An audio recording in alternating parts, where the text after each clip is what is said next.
আসসালামু আলাইকুম রহমতুল্লাহি ওয়া বারাকাতুহু। চোর ধরুন, চোরকে শায়েস্তা করুন। চুরির মাল ফেরত পেতে কী কী আমল করবেন আজকে সম্পূর্ণ কিছু আপনাদেরকে বলে দেবো ইনশাআল্লাহ। আল্লাহ পাক রব্বুল আলামিন পবিত্র কালামুল্লাহ শরীফের মধ্যে 6666 আয়াত নাজিল করে দিয়েছেন।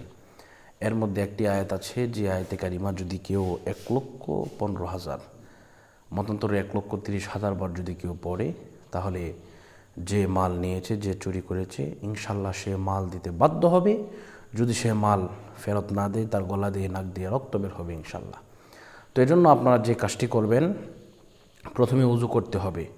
উজু করার পরে অবশ্যই আপনাকে উজু করার পরে আপনি বিসমিল্লাহ সহ সূরা ফাতিহা একবার পড়বেন, বিসমিল্লাহ সহ সূরা ইখলাস পড়বেন, কয়েকবার দুরূদ শরীফ পাঠ করার পরে এরপরে আপনি পড়া শুরু করবেন লা ইলাহা ইল্লা আনতা সুবহানাকা ইন্নী কুনতু মিনাজ জালিমিন, লা ইলাহা ইল্লা আনতা সুবহানাকা ইন্নী কুনতু মিনাজ জালিমিন।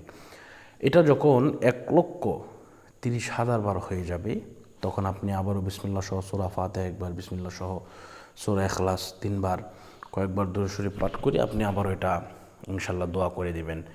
দোয়া করে দেওয়ার সাথে সাথে থেকে 3 দিনের ভিতরে ইনশাল্লাহ আপনার মাল আপনি ফেরত পাবেন। যে ব্যক্তি চুরি করেছে সেই ব্যক্তি আপনার মাল ফেরত দিতে বাধ্য হবে। যদি সেই ব্যক্তি মাল ফেরত না দেয়, তার গলা দিয়ে নাক দিয়ে রক্ত বের হবেই হবে ইনশাল্লাহ। এজন্য আপনারা অবশ্যই যে কাজটি করবেন, আপনারা ইখলাসের সহিত, নিয়তের সহিত, একেবারে খাস নিয়তে আল্লাহকে বিশ্বাস করে, কোরআনকে বিশ্বাস করে আপনারা এটা পড়বেন ইনশাআল্লাহ। আপনাদের যদি পড়ার যোগ্যতা না থাকে, যদি ফ্যামিলিতে লোক বেশি না থাকে, তাহলে ইনশাআল্লাহ আমাদেরকে বললে আমরাও আমাদের ছাত্রদের দিয়ে পড়িয়ে দেবো ইনশাআল্লাহ। তো এই নাম্বারে যোগাযোগ করবেন 016-430-63744। তো সকলে সুস্থ থাকুন, সুন্দর থাকুন।